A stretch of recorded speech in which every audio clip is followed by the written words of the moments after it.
네, 안녕하세요, 여러분. 이현주의 글로벌 띵킹 오늘 두 번째 시간입니다. 지난 시간에 우리가 세계대전 전쟁이 어떻게 해서 또 일어나고 그것이 어떻게 또 전환돼 가는가. 그래서 세계대전 이후에 전 세계가 또 공산진영과 자유진영으로 나뉘어서 두 개의 진영이 대립하던 그런 냉전기가 시작되었다. 이 세계 질서가 재편되기 시작할 때 6.25가 일어나면서 이 6.25를 통해서 양진영 이 결집을 하게 되고요. 그런 결집을 하는 과정에서 6.25 전쟁이 생각보다 굉장히 길어질 수밖에 없었다. 이런 말씀 드렸죠. 이전 시간에 이어서요. 이 냉전기가 진행되다가 냉전기가 어떻게 또 마무리가 돼 가느냐. 여기서부터 한번 시작해서 말씀을 드릴게요.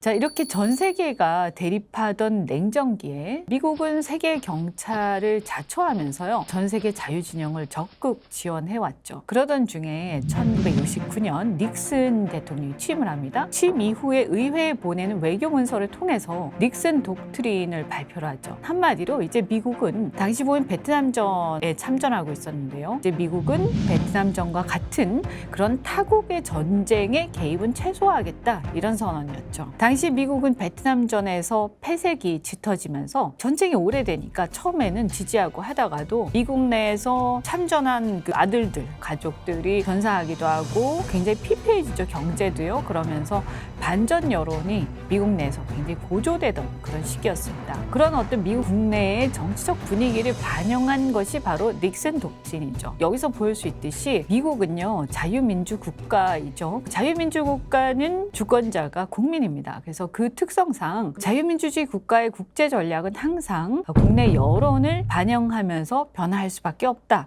하는 것을 유의해야 됩니다. 그래서 여러분 잘 보시면 미국 국내 여론이 어떻게 변해가는가에 따라서 미국의 대외 전략도 변한다. 이렇게 보시면 되겠습니다. 어쨌든 이렇게 닉슨 독트린 발표된 이후에 미국 급속히 중국과 가까워집니다. 미국 여러 가지 생각하게 되는데요. 중국하고 이제 화해를 하면서 또 소련을 견제하겠다 이런 생각도 있었던 거죠. 미국의 닉슨과 중국의 마오쩌둥 간의 정상회담 이후에 미중 간 수교가 이루어지고요. 대탕트 시대가 본격적으로 도래합니다. 베트남전에 패배해서 위기를 느낀 미국은요. 닉슨 독트린에서처럼 국제 전략에서 다른 나라의 전쟁에 개입을 줄이겠다 이렇게 생각도 했고요. 또 한편으로는 아까 말씀드린 것처럼 공산진영이 중국과 소련 이게 두 큰 나라죠. 이 두 나라를 갈라놓는 일종의 EJ 전법을 쓰겠다 하는 전략도 있었습니다. 당시 두 나라는 모두 공산국가였지만 공산화 이전부터 중국과 러시아는 계속 국경 문제도 있었고요. 그 다음에 공산진영의 종주권을 놓고도 경쟁해 오던 관계였습니다. 또 중국은요. 공산주의의 종주국인 소련에서 시작이 됐으니까요. 소련은 근데 공공연히 무시하면서 민족주의에 입각한 중국식 공산주의를 주장을 해왔습니다. 중국은 중화사상 굉장히 강한 나라이기 때문에 이렇게 종속되지 않겠다 이런 게 분명했었죠. 그래서 이러한 틈새에 착안한 미국은요. 중국을 좀 키워줘서 소련을 견제하자 이런 생각한 거죠. 물론 이후 미국의 일각에서는요. 이 중국이 너무 성장을 하게 되면 미국 등 자유진영 위협이 될 수도 있다는 주장이 가끔 되긴 했습니다. 그러나 그 당시로서는 중국이 그렇게 급속하게 성장할 거다 이런 건 예상하기 굉장히 어려웠죠. 왜냐하면 여러분도 아시다시피 1970년대 중국 경제 상황이 너무나 열악하지 않았습니까? 낙후돼 있었죠. 또 그리고 경제 개방과 성장 이것은 민주화로 연결될 것이다. 그러니까 오히려 중국이 민주화될 것이고 걱정할 게 없다. 이렇게도 생각을 했습니다. 굉장히 낙관적인 생각이었죠. 당시 미국의 이러한 EJ 전법은 이후에 레이건의 소련 경제 붕괴 계획으로 연결이 됩니다. 그래서 미중 간의 화해 무드는 지속됐고요. 중국의 개혁 개방을 이용해서 소련 등 동구권의 장벽을 무너뜨린다. 이런 전략은 결과적으로는 유효했다고 보입니다. 적어도 2000년대 말로 가면서 중국의 급성장에 대한 위기의식이 커지기 전까지는요. 자, 그래서 1970년대 후반에 지도자죠. 덩샤오핑 덩샤오핑이 집권하게 됩니다. 그때 굉장히 유명한 말이 있어요. 그죠? 흑묘백묘론이죠. 검은 고양이든 흰 고양이든 쥐만 잘 잡으면 된다. 한마디로 실사구시적인 정책을 펴면서요. 겉으로 뭐 자본주의를 하든 뭘 하든 우리가 잘 살면서 중국식 사회주의 이거 잘하면 된다 이런 얘기죠. 그래서 덩샤오핑식으로 자본주의와 사회주의를 융합한 체제를 우리가 일명 시장사회주의라고 합니다. 한마디로 경제는 자본주의를 받아들이되어 정치적으로는 공산당 일당 독재를 근간으로 하는 체제라고 할 수 있습니다. 어떻게 보면 박정희식 개발 독재, 과거에 우리나라의 국가주도 자본주의 이런 경우에도 그 원리는 유사했죠. 그래서 사실은요, 과거에 후발 산업국가였던 독일이나 일본도 그랬었고요. 후발 자본주의 국가의 초기 산업화에는 정치적으로는 독재를 하지만 경제적으로는 자본주의를 주창을 하면서 굉장히 강력하게 국가가 주도해서 자본주의를 발전시키는 이런 전략이 산업화 초기에는 효과가 있습니다. 어쨌든 이런 산업화가 굉장히 고도로 발달하게 되면 그때는 창의성, 역동성 이런 게 필요하기 때문에 독재 체제로는 한계가 있습니다. 하지만 초반에 산업화가 일어날 때는 노동 집약적인 또는 자본 집약적인 이런 제조업과 이런 생산 이런 게 굉장히 중요하잖아요. 그러다 보니까 이런 공업화에서는 어쨌든 돈은 많이 벌게 해주되 정치적으로는 독재를 하는 이런 체제들도 초반에는 잘 유지가 된다. 이런 게 이제 우리가 역사에서 봤습니다. 여하튼간에 덩샤오핑 이후 중국 시장이 개혁 개방되면서요. 중국은 싼 노동력을 바탕으로요. 세계의 공장 역할을 하면서 전 세계 물가를 낮게 유지하는 데 큰 역할을 했습니다. 그렇죠. 싸게 막 생산하니까 전 세계 물가가 낮게 유지가 되겠죠. 그래서 물가가 낮게 유지되면 어때요? 같은 돈을 벌어도 상당히 풍요롭죠. 실질 소득이 높으니까요. 이러한 물가를 낮게 유지하는데 중국 시장이 큰 역할을 했다. 이것은 여러분 잘 기억해 두셔야 됩니다. 왜냐하면 나중에 전 세계 물가가 높아지는 상황들 이런 것들이 디커플링하고 다 관계가 있기 때문이죠. 그리고 또 하나 10억이 넘는 구매력이죠. 중국 시장의 그 인구들요. 중국이 이제 경제 발전하면서 중국의 구매력이 점차 커집니다. 그래서 전 세계 많은 물건들, 차, 뭐 여러 가지 제품들 엄청나게 사기 시작하죠. 자유무역을 통한 국제 분업구조 확산으로 전 세계가요 민민하면서 풍요를 누리는데 큰 역할을 합니다. 한마디로 공산주의 폐쇄 경제였던 중국 시장 10억이 넘는 이 중국 시장이요. 전 세계의 자유무역 시장에 편입된 겁니다. 그러면 어떻게 해요? 세계 경제 규모가 기하급수적으로 커지는 거죠. 그래서 1980년대 이후에 중국 시장이 본격적으로 개방되면서 대한민국 경제도 급격한 성장을 하게 되는데 우리의 성장도 사실 중국 시장의 개방에 힘입은 바가 크다 이렇게 얘기를 할 수가 있고요. 다소 양상은 다르지만 홍콩, 대만, 싱가포르 같은 그런 나라들의 급격한 성장도 사실은 중국이란 큰 시장과 서방 경제 사이의 중개 역할 혹은 중간재 무역 이런 것들을 통해서 누린 일종의 낙수 효과였음을 부인하기가 어렵죠. 이런 중국의 개혁 개방과 경제 성장 그로 인한 전 세계 경제 호황은 상대적으로 글로벌 자유무역 생태계에서 배제되어서 있었던 폐쇄된 동구권 중심의 공산주의 경제의 몰락을 부추기게 됩니다. 소련의 해체와 공산주의의 몰락에 대해서 그러면 한번 우리가 살펴보겠습니다. 2차 대전 당시 독일을 패망시킨 강력한 리더십으로 철권 통치를 이어간 스탈린이요 사망을 합니다. 스탈린이 너무나 리더십, 카리스마 강했어요. 유럽에서 독일을 패망시키는데 결정적인 역할을 한 게 소련이었는데 그 소련의 세계대전의 승리 이끌었던 사람이기 때문에 스탈린이 철권 통치를 했음에도 불구하고 소련에서는 입지전적인 인물이었죠. 그런데 이런 거대한 위대한 독재자랄까요? 이 사람이 사망을 하자 소련은 확고한 리더십을 세우지 못하고 표류를 합니다. 여러분 이게 우리나라도 보면 박정희 이후에 비슷한 상황들이 오는데요. 굉장히 장기 독재를 하는데 카리스마를 가지고 있었던 독재자가 사망하거나 사라지고 나면 한동안 그만한 리더십이나 카리스마를 대체를 하지 못하기 때문에 오합지졸 양상을 보이기가 쉽습니다. 그래서 소련도 크루쇼프 개혁도 실패하고요. 브레즈네프가 독재를 하게 되면서 1970년대를 지나면서 공산주의 경제가 서방의 자본주의 경제 체제에 비해서 눈에 띄게 낙후되기 시작을 했습니다. 사유재산을 부정하는 국공유제 경제 체제에서 사람들은 점점 어떻게 돼요? 의욕이 없어지죠. 내게 안 되니까. 그래서 경제할 의지가 상실돼 가고요. 만성적인 공급 부족으로 인플레가 만연을 하죠. 왜냐하면 뭐 수요에 따라 따라서 물건을 만드는 게 아니니까요. 그 공급은 부족하고 그러다 보면 여전히 사람들은 원하는 물건들이 있는데 이걸 사지를 못하고 물건이 부족하니까 인플레가 생깁니다. 민생은 더욱 피폐해져 갑니다. 시장의 수요와 공급의 원리 등 경제 원리보다 정치적 이데올로기가 우선했던 공산주의 경제체제가 이제 드디어 한계에 봉착한 것입니다.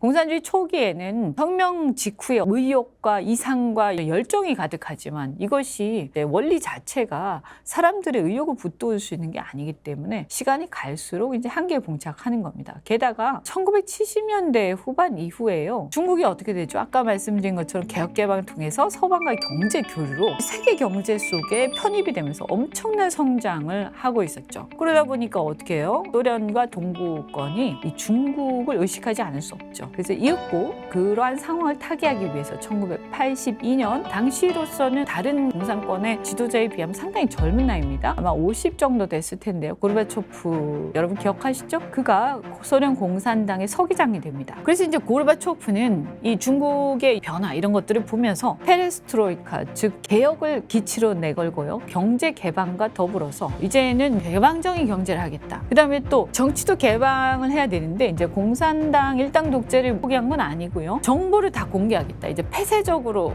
정치를 하지 않겠다 이거죠. 그래서 페레스트로이카 정보의 개방은 글라스노스트라고 합니다. 그래서 이 두 가지를 기치로 내걸고 대통령 선거 같은 걸 이제 하게 되죠. 그러니까 이 정치적 민주화를 추진을 하죠. 그런데 이 고르바초프의 페레스트로이카 너무나 그 당시에 보면 좀 급진적이었어. 소련 입장에서는요. 그래서 보수파 그러니까 여기서 보수파라는 것은 소련의 사회주의 체제를 유지하자라는 거죠. 그래서 고전적 사회주의를 유지하자는 그 보수파가 쿠데타를 일으키고 저항에 부딪혀서 어려움을 겪게 돼요. 이렇게 이제 막 혼란이 생기니까 어떻게 됩니까? 이것이 결국에는 소련의 해체로 연결이 됩니다. 보리스 엘친 당시에는 이제 러시아 공화국의 대통령이었는데요. 소련이 아니죠. 이제 소련이 해체가 되는 과정에서 러시아가 있는 거죠. 그래서 그 러시아 공화국의 대통령이 보리스 엘친이었습니다. 그래서 이 엘친을 중심으로 해서 CIS 그러니까 독립국가 공동체라는 게 출범하는 거죠. 그리고 소련이 다 쪼개지면서 해체가 되면서 공화국들이 독립국가 공동체라는 것을 출범을 시키면서 소련은 공식적으로 해체가 됩니다. 이게 1991년입니다. 당시 고르바초프는요. 페레스트로이카를 통해서 소련의 힘과 영향력을 회복하고자 하였지만요. 이게 참 아이러니하게도 페레스트로이카 경제개방, 개혁개방이잖아요. 그래서 그 정신이 어떻게 돼요? 동유럽 각국으로 전파가 되면서 실은 이게 정치적 민주화로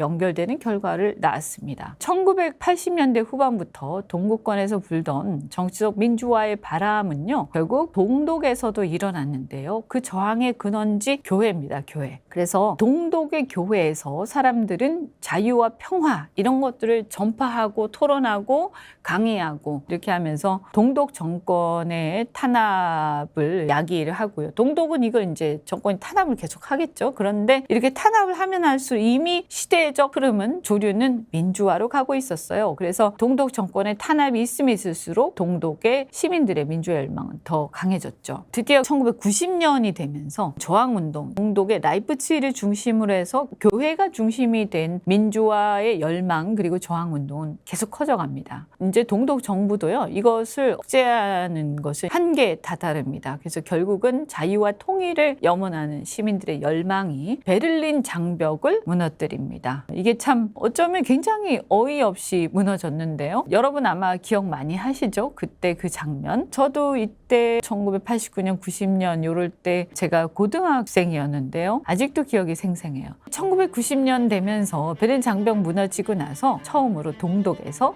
최초의 자유선거가 치러지고요. 독일 통일의 기운이 무르익죠. 왜냐하면 이제 동독에서 자유선거가 치러지니까요. 동독 정부와 서독 정부가 본격적으로 통일에 대한 협상을 시작합니다. 자, 그런데 여러분 이 독일이요. 이렇게 통일이 원만하게 될 수 있었던 여러 가지 배경이 있는데요. 이것은 서독의 정치 문화 이런 것들도 배경이 되었습니다. 당시 독일은 브란트 총리 시절부터 분단을 극복하기 위해서요. 동독과 동유럽 국가들 국가들과 유대 관계를 계속 강화해 왔어요. 특히 이제 사회당과 기민당을 중심으로 한 독일의 통일에 대해서 보수당 계열은 영국과 프랑스 이런 데하고 계속 그쪽을 계속 설득해 왔고요. 또 한편으로 진보 계열의 정당들은 독일의 통일을 동구권 유럽에 계속 설득을 해왔습니다. 그러니까 어떤 면에서는 각자가 서로 역할 분담을 해왔다 이렇게 볼 수도 있는데 통일이나 배북 관계를 가지고 끊임없이 갈등을 빚고 계속 싸우고 있는 우리나라하고 굉장히 비교되는 지점입니다. 이런 것들이. 그러니까 사실 통일이 그냥 얻어진 게 아니다라는 말씀을 드리는 거죠. 브란트는 그래서 동방정책이라는 것을 추진합니다. 동유럽하고 가까워지는 거죠. 왜냐하면 이 동유럽이 동독하고 가깝잖아요. 그러니까 동유럽하고 가까이 지내면서 서독하고 동독이 통일이 되어도 그들한테 크게 위협이 되지 않겠다. 이런 게 있어야 찬성하는 분위기 형성되지 않겠어요. 그죠? 그래서 브란트가 동방정책을 추진하는 거죠. 대외적으로는 브란트의 동방정책 이런 것들이 이어져 오고요. 안으로는 좌우의 정치 세력 간의 연합 정치를 통한 대화와 타협의 정치적 전통이 자리를 잡게 되죠. 그래서 이 독일이 통일의 대업을 이루는데 말씀드린 것처럼 안으로는 국민들의 적극적 호응을 이끌어내죠. 왜냐하면 좌우 정치 세력들이 굉장히 대화 타협을 통해서 모험적인 정치 역사를 보여주고 있기 때문에 국민 통합이 잘 되겠죠. 바깥으로는 화합된 힘을 통해서 동방정책을 비롯해서 주변 국가들을 설득해내는 그런 요인이 되었습니다. 당시 독일 통일의 과정은 매우 긴박하게 진행되었는데요. 콜 총리를 비롯한 독일의 정치권은 정확하게 이해하고 각자의 역할을 제대로 하였습니다. 이거 굉장히 중요합니다. 여러분 한번 생각해보면 1980년대 후반부터 90년대 초반요. 이때가 소련의 동구권이 몰락을 하면서 민주화 열풍이 본격적으로 불고 통합적인 유럽연합 이런 걸 포함해서 굉장히 독일 통일 이런 식으로 전 세계가 세계화가 돼가면서 굉장히 경계가 무너지는 세계적인 분위기였어요. 그리고 이 바탕에는 중국의 개방을 통한 물가의 안정 그리고 전 세계가 안정적인 경제 성장을 이루면서 풍요로운 시대 그래서 자유와 풍요의 시대가 바탕이 되었기 때문에 서로가 싸우지 않고 통일을 할 수 있는 여건이 형성이 된 거죠.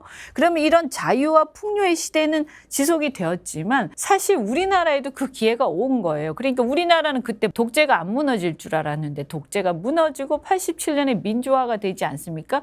이런 대한민국의 민주화도 여러분 잘 생각해 보시면 이것이 전 세계의 흐름 속에 있었다. 우리나라도 그때 그래서 뭡니까? 북방정책이라는 것을 하죠. 그래서 우리나라도 러시아, 소련하고 중국 또 동유럽 이런 데하고 이제 본격적으로 교류를 하기 시작하면서 사실 우리나라도 굉장히 경제 면에서 중국의 개혁 개방이나 이런 분위기 속에서 많은 경제 성장을 할 수 있었던 그런 요인이 됐던 거예요. 그리고 민주화도 이룰 수가 있었던 거예요. 그러면 이러한 분위기 속에서 사실 우리나라도 북한도 어찌 보면 뭐 통일까지는 아니더라도 뭔가 이렇게 남북 간에 통일의 초석을 놓을 수 있는 그런 분위기 그리고 전 세계적으로도 그 당시 중국이나 또는 러시아의 어떤 민주주의가 상당히 그래도 지금보다 훨씬 더 그 당시에는 중국도 굉장히 개방적이었고 자본주의가 꽃을 피우고 있었고 러시아도 옐친을 비롯해서 굉장히 자유주의적인 사람들이 정치권에 있었습니다. 그렇기 때문에 우리나라도 그 당시에 북한하고 뭔가 진전을 할 수 있는 환경이 분명히 돼 있었어요. 근데 이제 이러한 상황 속에서 북한이 그 당시에 굉장히 세계적인 이 흐름에 대해서 북한이 굉장히 긴장을 하다 보니까 그 당시에 뭐 했습니까? 북한이 핵을 개발하기 시작했죠. 그 당시에 이제 미국에서 북한을 공격하겠다 이런 얘기들도 있었고 했는데 애초에 남북 간의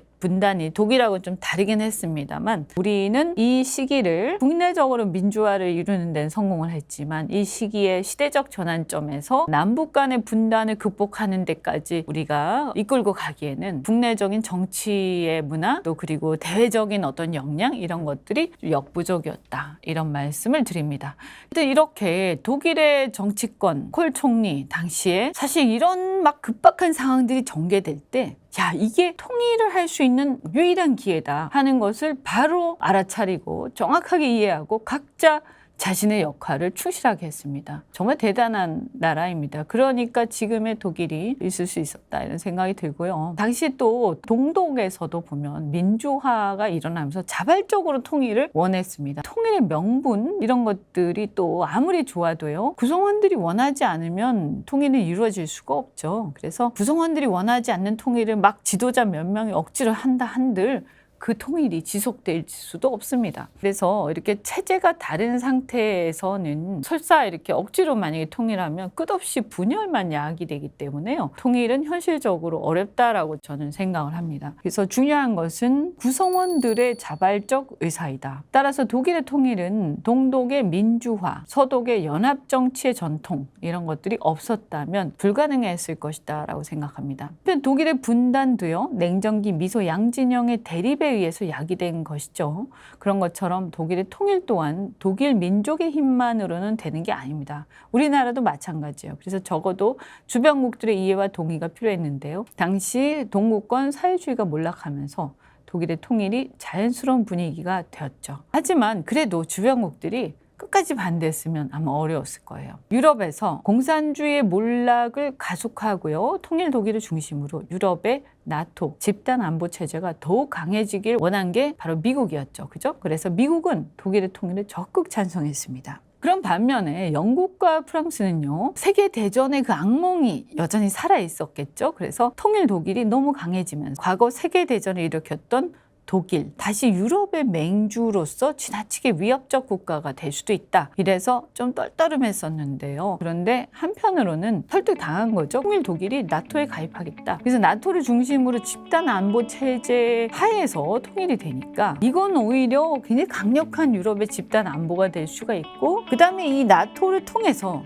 독일이 군국주의로 흐르는 것을 우리는 막을 수도 있다. 이것을 거꾸로 우리가 전략적으로 생각하면요. 이런 희망을 또 한편으로 가질 수 있게 된 거죠. 그래서 영국이나 프랑스 입장에서 굉장히 불안하긴 했지만 또 이렇게 독일 통일이 나토에 가입을 함으로써 오히려 독일을 나쁜 방향으로 가는 것을 막을 수 있겠다 하는 그런 희망이 하나 섞여 있었기 때문에 찬성을 하게 된 거죠. 그리고 또 하나가 영국이나 프랑스 입장에서는 유럽 경제 계속 노쇠해 가는데 시장의 통합과 경계선의 개방은 경제력을 키우죠. 그죠? 규모의 경제가 생기니까요. 유럽 자국의 경제력을 키우겠다 이런 생각도 깔려 있었습니다. 그래서 이게 독일의 통일을 적극 찬성하고 독일을 중심으로 해서 유럽을 통합하자. 그래서 자국의 경제를 키우자. 이런 생각들도 유럽 각국에서는 그런 전략을 갖고 있었던 거죠. 또 한편 이제 다 이렇게 찬성을 하는데 문제는 소련이었어요. 근데 소련은 이제 반대할 가능성이 높았는데 당시 이제 소련이 경제 위기가 심했거든요. 그래서 콜 총리가 그 소련의 경제 상황을 잘 이용을 했어요. 그래서 고르바초프를 만나서 막대한 경제 원조를 약속하고요. 독일의 통일에 대한 지지를 얻어냅니다. 그래서 마침내 이 동서독일 긴 시간 통일에 대한 조약을 협상한 끝에 합의를 하고 1990년 10월 3일 동일을 선포하게 됩니다. 독일과 한반도 아까 말씀드린 것처럼 분단되는 과정 또 상호 경제력의 간극 동독과 북한 비교할 수가 없죠. 동독의 자발적인 민주화 이런 서로 다른 점이 많아서요. 인류적으로 비교하기엔 무리가 있습니다. 그러나 적어도 서독 내의 정책 상황 주변국들에 대한 전략적 접근 우리가 어떻게 해야 한반도 통일에 한 걸음 다가갈 수 있는지 통일 이후에 어떻게 해야 국가의 힘 이런 것들이 경제적으로나 안보적으로 극대화될 수 있는지 과정을 보면서 우리가 참고할 만하다 이렇게 말씀드립니다. 말씀드린 것처럼 자유와 풍요의 시대 이게 뭡니까? 그래서 냉전이 어느 정도 마무리되면서 미국 중심의 자유와 풍요의 본격적인 일국 체제가 확립이 되죠. 다른 말로 팍스 아메리카나 1980년대 들어서 중국의 개혁 개방이 본격화되면서 1990년대 전 세계 시장이 글로벌 분업 구조로 효율성이 극대화되는 그런 상황입니다. 그래서 낮은 생산 원가로 물가는 낮아지고 판매 시장은 아주 크게 확대되면서 자본 수익률이 극대화되는 거죠. 많은 기업들이 성장하고 엄청난 돈을 벌어들이게 됩니다. 또한 1990년대 들어서요. 소련 등 공산주의이 몰락하면서 중국뿐만이 아니라요. 구공산권 경제도 자유무역 구조에 더 편입이 되죠. 또 독일의 통일로 유럽 통합이 가속화됩니다. 그래서 전 세계 시장이 어떻게 보면 단일 시장화 돼갑니다. 그래서 분업 구조로 인한 효율성이 극대화되면서 자유와 풍요의 시대 이런 게 열렸다. 그래서 과거 미소 중심의 양극 체제가 미국 중심의 일극 체제, 그리고 자유와 풍요의 시대, 전 세계 시장의 단일 시장화, 글로벌 밸류 체인의 효율성 극대화 이런 것들을 말씀드릴 수 있는데요. 우리나라도 어땠습니까? 1980년대 후반, 1987년 민주화가 이루어지죠. 그 다음에 여러분 기억하시죠? 1990년대 세계화 시대입니다. 물론 그 어떤 부작용으로 나중에 IMF를 맞기도 합니다만 전체적으로 봤을 때는 대한민국 역시 이 시대는 민주화와 세계화의 물결이 밀어닥치면서 자유와 풍요를 만끽하고 또 중국 바로 옆에 우리가 위치해 있었던 덕분에 중국 경제 급속한 성장으로 인한 낙수 효과를 우리가 얻게 돼서 대한민국이 이 시대에 결국에는 굉장히 이제 상위층의 개발도상국에서 또 선진국으로 발돋움하는 계기가 되었다. 이렇게 말씀드리겠습니다. 여러분 함께 하셨는데 어땠어요? 이번 시간에 결국 냉전기의 시대가 사실은 이제 미국 중국 또 이런 공산주의 경제의 어떤 한계 이런 것들이 봉착이 되면서 미국과 중국의 움직임 이런 것들에 의해서 상당히 어떤 화해 시대, 데탕트 시대로 바뀌어 나가고요. 이렇게 해서 굉장히 확대되고 풍요로워진 경제가 바탕이 되면서 결국은 전 세계가 전쟁이라든가 분쟁보다는 물론 뭐 중동이라든가 일부 지역에서 분쟁은 있었습니다만 전체적으로 봤을 때는 세계대전부터 해서 가장 풍요롭고 자유롭고 평화로웠던 시기가 1990년대가 아닐까 하는 생각이 듭니다. 우리나라도 마찬가지였던 것 같고요. 그 덕분에 우리가 민주화를 이룰 수가 있었죠. 그 자유로운 분위기 속에서요. 그래서 우리나라 민주화라고 얘기는 하지만 엄밀히 말하면 자유화입니다. 자유화. 그래서 권력의 압박, 이렇게 권위주의적인 권력에서 국민들이 상당히 자유로운 속에서 자기의 자유의사, 자유의지 이런 것들을 얼마든지 만끽할 수 있는 이런 시대가 되었고 또 그런 것들은 물질적 풍요가 바탕이 될 수 있었던 겁니다. 그리고 우리가 독일의 통일에 대해서도 이게 어떻게 해서 통일까지 갔는지 결국에는 이 전 세계가 어떻게 움직이면서 뭐가 어떻게 변해갈 때 독일이 그 메커니즘 속에서 통일의 계기가 왔고 이것을 어떻게 독일의 정치권이 통일로 연결시켰는가 하는 것들을 우리가 한번 반면교사 삼아서 한번 봤습니다. 오늘은 이 정도로 마무리하고요. 다음 시간에는 우리 세계의 어떤 흐름이나 역사는요. 이렇게 사이클이 있어요. 사이클이. 자유와 풍요의 시대의 세계화가 위기를 맞게 됩니다. 그래서 이것이 왜 어떻게 해서 위기를 맞게 되고 지금까지 어떻게 진행되고 있고 또 우리는 어디에 서 있는지 앞으로 어떻게 될 것 같은지 궁금하시죠? 다음 시간에는 세계화의 위기에 대해서 그리고 새로운 국제질서의 전환기에 대한 얘기를 같이 하겠습니다.